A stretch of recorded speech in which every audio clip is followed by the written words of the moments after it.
Chers amis, la Gemara de Masechet Brachot, Daf Samer Bet Amud Bet, dit la chose suivante. Amar Lewa Abaye le Rabanan, Abaye disait à Chachamim, Ki ailitu bishvile de machoza le mepagbe bechakla. Lorsque vous sortez sur les chemins de Machosa, Rachid dit c'est des chemins qui étaient assez étroits.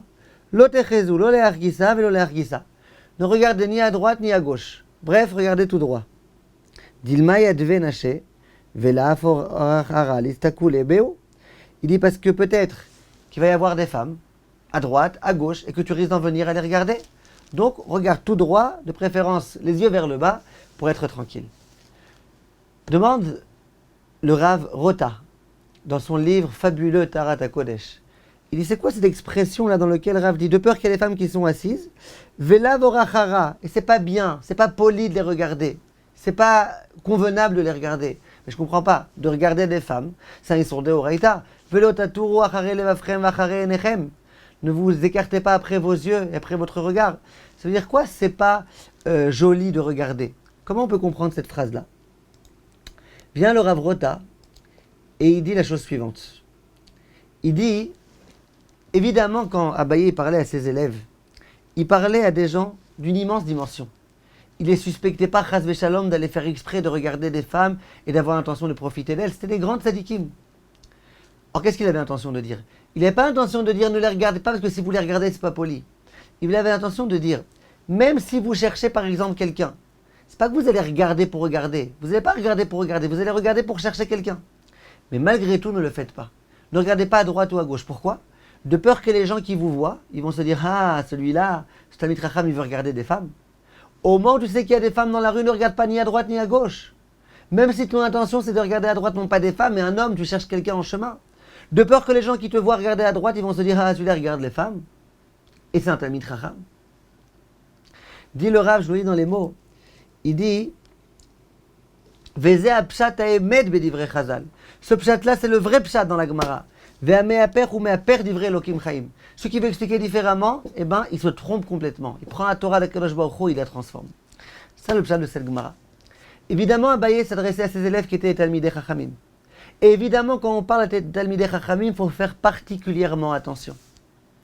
Ainsi que dit le Rav Levitan dans son livre aussi sur la Gdusha et la Tahara. Il dit, le Yetzer Hara, il va essayer de se battre de toutes ses forces pour essayer de faire en sorte que ce soit les Talmidei Chachamim qui tombent. Les gens comme ça, bon, pas très religieux et tout, ça n'intéresse pas tellement. Il va faire tout ce qu'il peut pour essayer de faire tomber les Talmidei Chachamim. Il dit, c'est un peu comme quand il y a un combat entre deux armées. Qui est-ce qu'on va essayer de tuer? Pas les simples soldats. On va essayer immédiatement de tuer le chef d'état-major, comme ça on sait qu'une fois que lui, on aura réussi à le battre, tout le monde sera vaincu. Eh bien, le Talmid Chacham, le Rav, le Moré Ora, c'est lui, le chef d'état-major du peuple juif. Le Yetzer Hara, il va essayer de faire tomber à lui. Il préfère faire tomber un chef d'état-major que faire tomber 1000 personnes normales. C'est pour ça que le Talmid Chacham, c'est extrêmement important qu'il fasse particulièrement attention à ses yeux. Et quand il va en chemin, qu'il regarde ni à droite ni à gauche, quand il y a des femmes, comme a dit le Rav. Quelqu'un qui va, par exemple, à Tachana Merkazit, Rehov Yafo, Tachana Merkazit, et avant, après, tout cet endroit-là.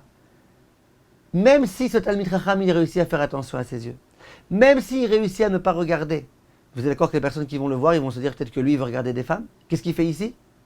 Et c'est quoi le pire? Le pire, c'est qu'il y a écrit dans le livre du Rav Levitan, de façon explicite, que ça peut conduire à un Chilul Hashem terrible. Vekulam yomru, il dit, tout le monde va dire, Imo tzadik vechassid, celui-là qui est tzadik et chassid. Imo rav ou moré ora Israël, c'est lui qui est un rav qui répond aux questions de halakha en Israël. Osekacha, il fait comme ça, il va, il regarde les femmes, il se promène Tachana Merkazit, il se promène au Shuk Machane Yehuda, il se promène dans tous ces endroits-là dans lesquels il y a plein de femmes pas bien habillées, en été en particulier, avec ses lunettes en particulier. Anachnu, nous, Bnei Adam Idiotim, les gens simples, Alachat Kama Vechama, Mimenu Nire Vechen Naase. Et eux aussi vont faire comme ça. Ils vont se dire, c'est toi le Talmid Chacham, il regarde les femmes. Nous aussi on peut regarder. Tu vois bien, aujourd'hui tout le monde regarde. Ils ne savent pas forcément que le Talmid Chacham, lui, il ne regarde pas. Mais il le voit, se promener dans les endroits comme Tachana Merkazit, Rehov Yafo, Canyon Malcha, je peux vous donner plein de noms, plein d'endroits. Aujourd'hui même les rues comme Kanfen Esharim, c'est des endroits dans lesquels il y a déjà tellement de gens qui se promènent, etc. que c'est des endroits dans lesquels tu n'as rien à faire. Si tu as une urgence, tu vas, tu retires tes lunettes, que tout le monde voit bien, lui il n'est pas en train de regarder des femmes. Mais si jamais tu te promènes avec tes lunettes, en train de regarder à droite ou à gauche, et bien même si tu réussis à ne pas regarder les femmes, les gens ils risquent de penser que tu regardes, et ils risquent d'apprendre de toi, et ils risquent aussi de tomber. Une fois que tout le monde est tombé à cause de ce Talmid Chacham, oy vavoy ce qui risque de lui attendre à ce Talmid Chacham. Donc il faut faire très attention. D'abord, personne n'est à l'abri de quoi que ce soit.